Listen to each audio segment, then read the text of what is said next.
Hey, everybody. It's JW with XstopWriting and Sober Militia blog and podcast. I'm here today with Becky Jewell, who's joining us to talk a little bit about her journey and what brought her here. Becky, you want to introduce yourself and tell us a little bit about your story?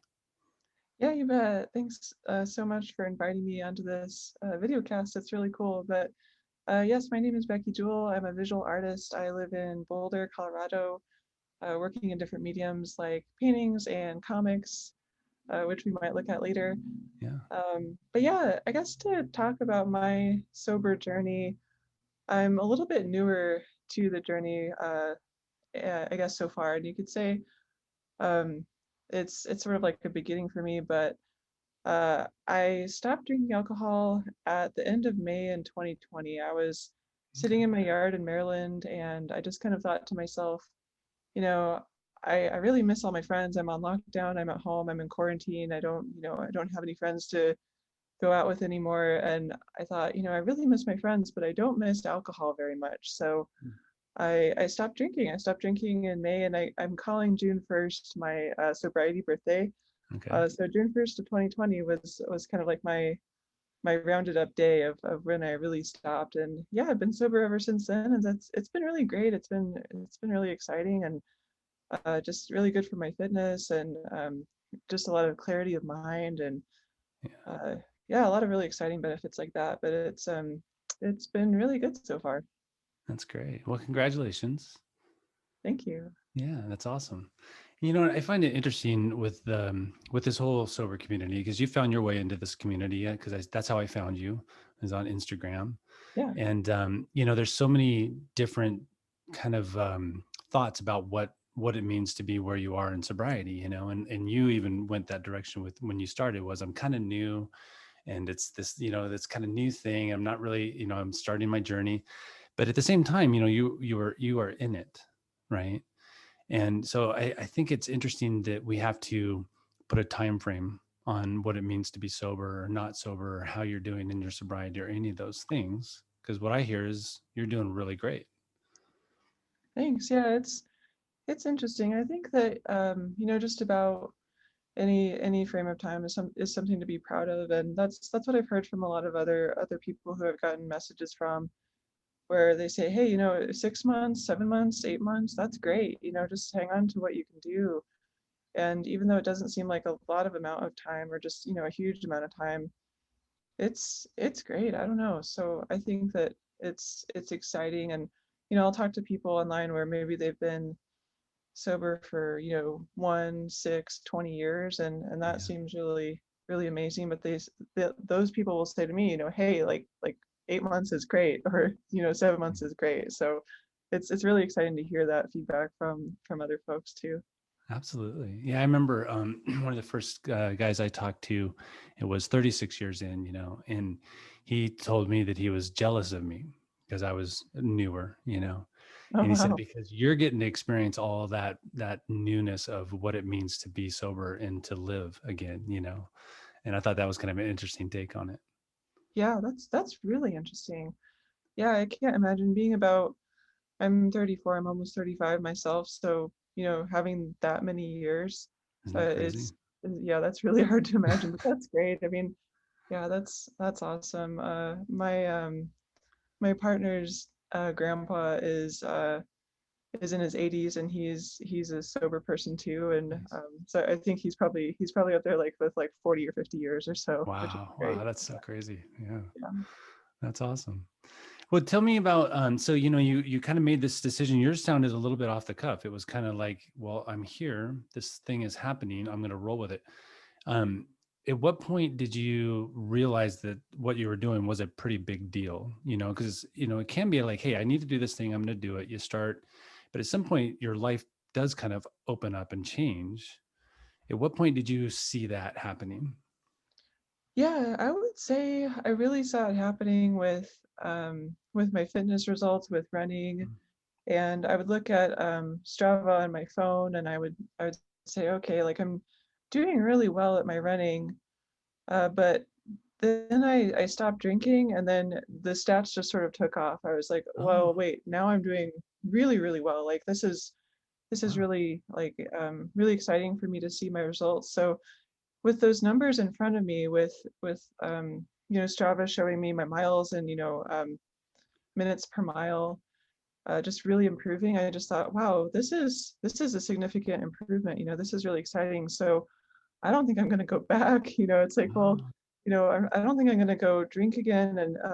And drinking, there is a lot of sugar involved. It's a lot of carbohydrates and sugar, and it's just like I wouldn't feel very good. So if I stopped doing that, like it was very patently clear that I could run a lot further and better and be more efficient and think better too. Like mental clarity was a big deal too, and that was really important for my job, my relationships, everything else. I just thought to myself, I don't want to go back. Like it's not even tempting at that point. So that was a big deal to see, to see those results in the fitness, in my fitness work and on the app itself too. Yeah, this is awesome. I love this because, I'm not that far in either. And so as I kind of continue to go through my journey and talk to people and learn about, how everybody kind of approached and made their sobriety work. And it's different across the board. And one of the things that I found early on was this feeling that, it was pretty easy for me. And ever since I realized that that's not the norm, I've been trying to figure out, how do you articulate that to people, right? And because I had some things that clicked for me, and once they clicked, that was it. Like I had never wanted to turn back. And then you're giving me this brand new thought that I just love, where it was all fitness and numbers Yeah. that you saw that kind of did it for you. I just think that's awesome. Yeah, yeah, it really was. And for me, it was a big social piece too. So I used to live in Washington, D.C., and I would go out drinking with my friends in the tech industry, and we would stay out until like 2 a.m. just talking about politics, and we would just stay at the bars, and it was so fun. But so coronavirus kind of ended all that, and it's like, well, but I didn't need drinking all along. Like I could have just stayed with them and talked about whatever without it. So with coronavirus and just staying home and not going to bars, like that did kind of make it easy. But then the other thing that made it easy was just again seeing the numbers in front of me, just Yeah. seeing that hey, if I just do this, I can achieve this other thing over here with running. So that was really exciting. But yeah, there's other ways to be social. Like I miss concerts, I miss things like Comic-Con, I miss just like getting together with my friends and everything, but it's without any kind of social pressure, without any, just like, oh, we're just automatically gonna all drink alcohol now. Without that, like it's just I'm so much happier. Yeah. It's so much That's better. true, huh? Yeah, Well, and I think, one of the big things people talk about in sobriety is the idea that it's going to be boring, that I'm going to be a boring person, that my life's going to be boring. And I honestly found none of that to be true. I feel like everything about my life is actually more exciting. And yeah, like you said, the conversations, being able to hold a conversation and remember it and be articulate in what you're talking about is kind of awesome, you yeah, know? yeah. Yeah, that's a big piece. And I think, and maybe you'll find this is true too, but I sometimes will go off on tangents quite a bit, like just naturally. So even within the past 8 months or so, sometimes in conversations at work or with friends, like I will just go off on a tangent naturally. But what I've found is being sober, it's a lot easier for me to stay on the ball of one topic. And then, Yeah, if we go on to other things, I can like loop it back to the original topic. And it feels good. It's nice, to not lose track of things, to remember things a little bit better. And I think that's true even outside of a professional space. I think it's really important in the professional space because a lot of us are at home, so working, you gotta, kind of like really be on the ball. You have to be able to read, write, talk sure. really, really eloquently. But yeah, whenever social life starts up again, it's gonna be nice. It's gonna be a lot better to just kind of be fully there. And I don't think I'm boring either. I think if anything, I'm kind of more intentional, and that's really exciting too. I think that's a really exciting thing about being sober. It's like it's a lot of people talk about mental clarity, and I think that's actually really fun. It's more exciting than just kind of everything being a haze or just Absolutely. what did I Yeah. talk about? Things like Yeah. that. So it's really exciting. That's awesome. Yeah. Yeah. I feel the same way. I think, we can what was it? Somebody mentioned just recently, they said how lonely sobriety was. And I said, that's interesting to me because I find that looking back, that I was more lonely drinking with 20 people than I ever feel when I'm just by myself sober alone. Oh yeah. Do you have anything kind of feeling like that? Yeah, yeah, absolutely. I think that so with me in particular, a lot of the things that I do are lonely. So distance running, Okay. that's Yeah. pretty lonely. Leadership in the tech world, that's pretty lonely. Pretty hard to be a leader. Sometimes being a woman in tech is really lonely. That's really lonely. I'm I sure. have a lot of really great peers right now, but sometimes, that's lonely. Art is very lonely. I work in a studio alone, and you're not really ever like painting with anybody else most of the time. So that's really lonely. But yeah, I think drinking in a group can be lonely because you know it does have to do with feeling a little bit unequipped to keep on top of a conversation, or like for me, like it's very hard for me to, I'm very introverted, so it's very hard for me to kind of like go out and like talk to Yeah. somebody I want to talk to. So if I was drinking, then that's even harder. Like, and I would sort of like shut down and kind of, be in the corner or something. And Yeah. so it didn't really make me more fun or more outgoing. I think I actually got more shy, which wasn't Interesting. that good. But yeah, Yeah. I can definitely see how people would feel that way. I could see how that would be a feeling that, yeah, I Yeah. identify with that a lot. Yeah, for sure. Well, you brought up the idea of art, and I found I started writing again. I put off writing for a long time, and when I decided to quit, I on day one I started to write a blog, and I just started writing, and I remember feeling like, gosh, I'm gonna run out of things to say. I'm not that interesting. I don't know what I'm gonna write about. And but as I continued on my sober journey, I have just continued to write and write and write and just come up with all these different ideas and trying to find all these different ways to articulate things. And so I feel like the art for me of writing really increased and got better. And so I know that you're doing your comic, and we'll take a look at that in a little bit, and some visual art as well. How do you feel like being sober has helped with your artistic ventures?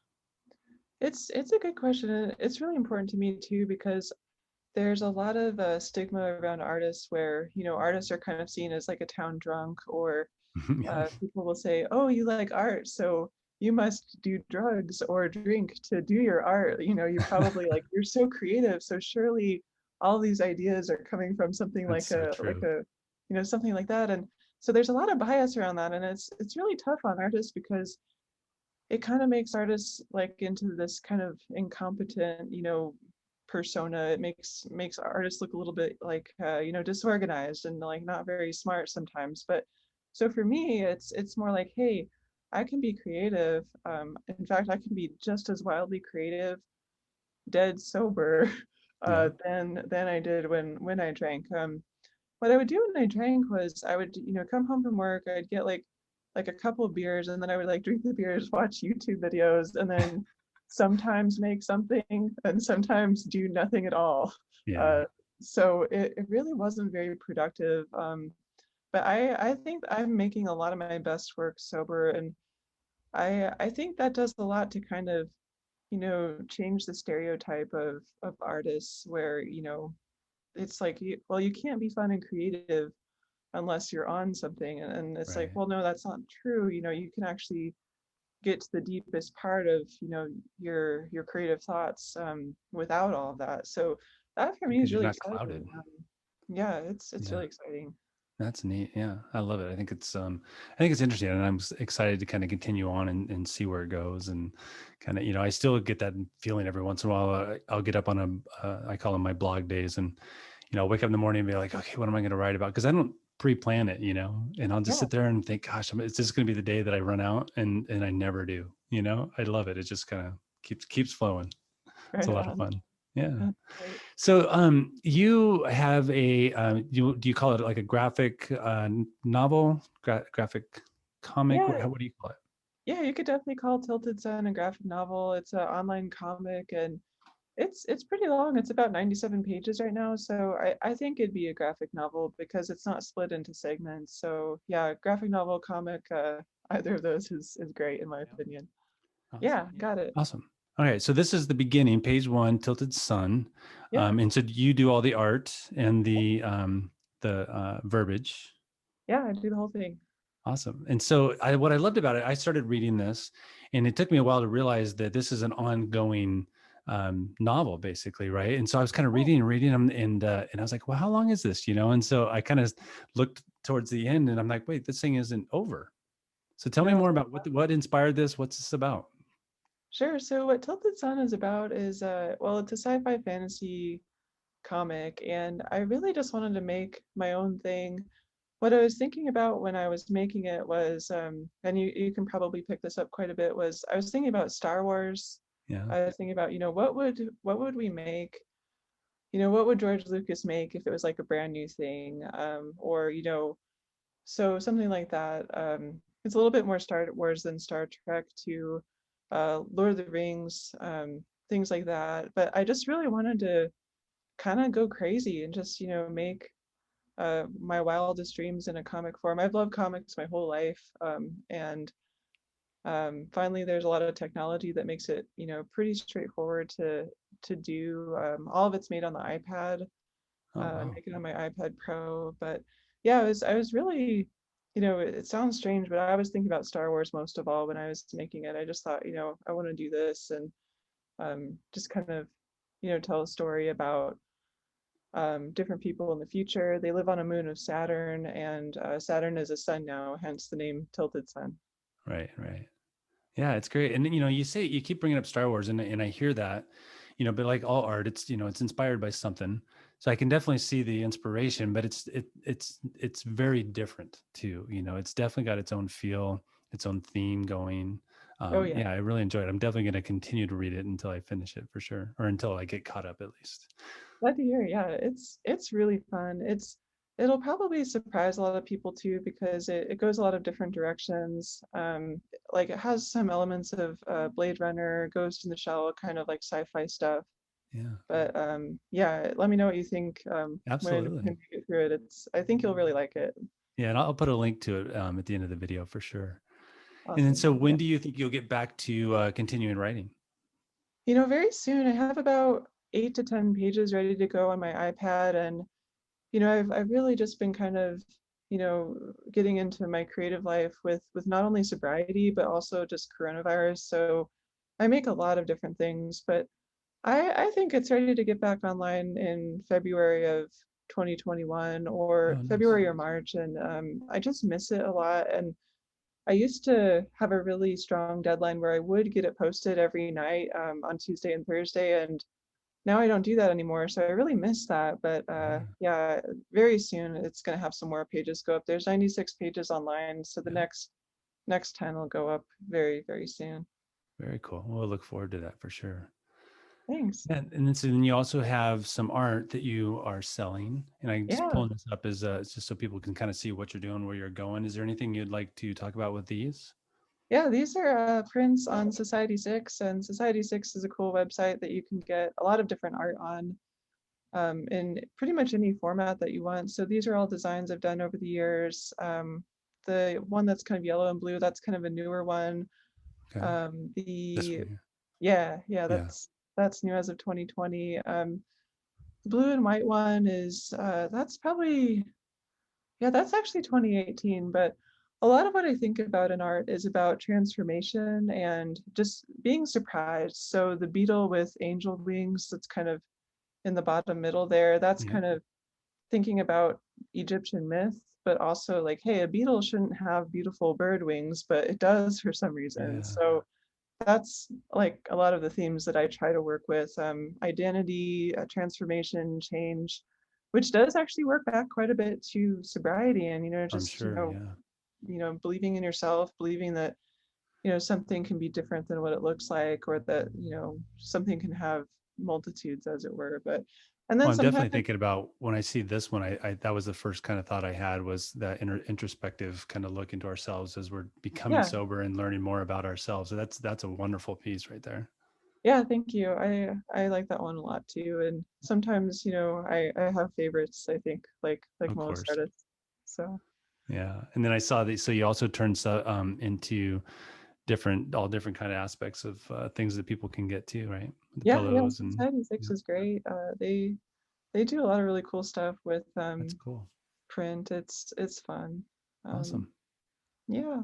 Very cool. Well, I mean, it sounds like you're doing really great. I love seeing art, and I love, especially, it'll be interesting since, you started last year, and then as you continue to move forward with your art, and your sobriety, how that's all going to kind of intermingle, and what's going to be the end result of that. That'll be fun to watch. Yeah, yeah, I'm excited. I mean, I don't see me stopping either one anytime. Art is something I've done my whole life, and being sober is kind of something I've done my whole life too. I was thinking back to when I started drinking, and I really only did it because everybody else did it. You get to college, and then everybody starts doing it. But I think back, and I was like, well, when was I really creative and really happy? And some of those times were when I was a teenager, and like there was no beer culture Yeah, around, and I would just draw in my sketchbook, and I would just run for track and field, and I was so happy. And so now I'm just kind of right back to that world, and it's really, really cool. that's a great correlation. I love that. My son's very creative too, and he does a lot of drawing, and I'll watch him just sit down and he'll come up with these crazy things, and it's joyful. Like there's no work involved. It's just something he enjoys doing, and as we lose that as adults, with life and everything that gets in the way, and then of course you throw on top of that a cloudy haze of on your brain. It's no wonder that we get away from this stuff, being artistic and Yeah. creative. Yeah. Yeah, a lot of people talk about that with art. They'll say, a lot of people start or they stop making art when they're about 10 because when you're about 10 or 11, you start to get really kind of self-inhibited and you start to think, Mm, oh, I tried to draw this picture of a cat, but it's not very good, and now I'm disappointed. And mm, whereas previous to being that age and having that self-narration, really what you're thinking is, I love drawing cats. Like it's not the best cat ever, but like here's a cat, and you're just yeah. like, yeah, and that's Oh, that that's real interesting. childhood, That's feeling. interesting. But yeah, a lot of art teachers will say that. So to keep going in art is really hard because, you know, a lot of people just kind of lose that freedom over time. But it's great to hang on to, and it's sort of like we were just saying, some of the art we make is really good. It's our favorite, and not all of them are going to be the best, but Of course. just keep going, I guess. Yeah. You'll learn from each one, and if something doesn't work, maybe that's not the direction to go. And when something works, hey, I want to keep going that direction. Yeah, yeah, Yeah. exactly. That's fun. That's very fun. So is there anything otherwise coming up for you, new, or anything you're going to be trying, Man, or you yeah, I got? mean, I'm just really looking forward to getting my comic back online. I make paintings every day. I'll do paintings on Instagram Live. Yeah, I love that. I signed up for my first 25-mile race in May, Oh, so wow. it's sort of like a marathon, sort of like an ultra race. Yeah. But yeah, that's coming up. So I've got a lot of things to look forward to. Even with COVID, there's things to look forward to as far as fitness and art and just just being able to connect with people and things like live streams. And yeah, the comic's going to be probably like the most exciting thing. And who knows, like you never know really who's reading it or who really gets to the end. But sometimes I can see the hits on the website, and there's people out there reading it, so that's always something to look forward to. Sure. Yeah. And, I said something very early on when I started writing. And I said, I'll keep writing my blogs as long as people are reading it. That's what's happened. And so people keep reading, I keep writing because it's something I enjoy doing. And if it's helping somebody else, then that's even better. Yeah, yeah, I think it's great to just get it out there. I think we first connected, I wrote my blog about being sober and tagged it a couple times. and Yeah. and yeah, and it's interesting to see where, people just need to know that it exists, that it's out there, and if you just Yeah. put it there, that's great. And it is surprising how many people check it out, and Yeah. I think that's great. I think that's good overall because, you never know if people if you never know who you're going to help, I guess. Yeah. Yeah, that's I think that the reason that keeps me going right there is that every once in a while I'll hear something from somebody that I didn't even know, or, whatever, that makes a comment that makes me realize that something I wrote or something I said connected to somebody. And I'm just like, wow, Yeah, that's such a cool thing, and why wouldn't I keep doing that? yeah, yeah. That's awesome. It's sort of like you never know how much help may be available to people, like in their communities, like their social circles, their family, their cities that they live. And right now, it's really tough because it's been such a tough year, and Yeah. I personally see a lot of like kind of negative tweets and posts about how people drink or they're kind of getting through their problems with drinking, Yeah. and I think, well, at least like let me just do this with myself, and I'm not going to tell other people what to do. I won't Right. go out there and tell them what to do, but let me just post a blog. Let me just kind of live this way, and if anybody has questions, they can message me anytime, and it's really fun to get those Yeah. messages. That's And great. And I'm appreciate what you do, because it's like anything out there, if all it takes is somebody to kind of connect, an artist that sees another artist saying, hey, I'm doing this without drinking. And they go, whoa, yeah, maybe I want to yeah, do that. Right. So that's great. yeah, exactly. Yeah, that artist thing is tough to overcome. A lot of people have that vision of the crazy drunk artist Yeah. in their head. A lot of people have that trope, as it were. Yeah. Nice. Well, Becky, I appreciate you taking the time to come in and talk. I mean, this is awesome. It's really great to get to know you. I definitely will follow what you're doing with your comic and your art. And maybe we can meet up again and talk some more sometime. Yeah, absolutely. Thank you for having me. You're welcome. And would you say is Instagram kind of the place for people to go, the easiest way to find you? Yeah, yeah, Yeah. And that's the it's best Becky place right Jewell, now. right? Yeah, Yeah. for sure. Yeah. And I'll Yeah, put that on the perfect. video as well. Thank you. Yeah, that's great. Awesome. Well, thank you so much. It's great to talk to you. I hope you have a good afternoon, and good luck with the future. Thank you. You too. All right. Thanks so much. Take care.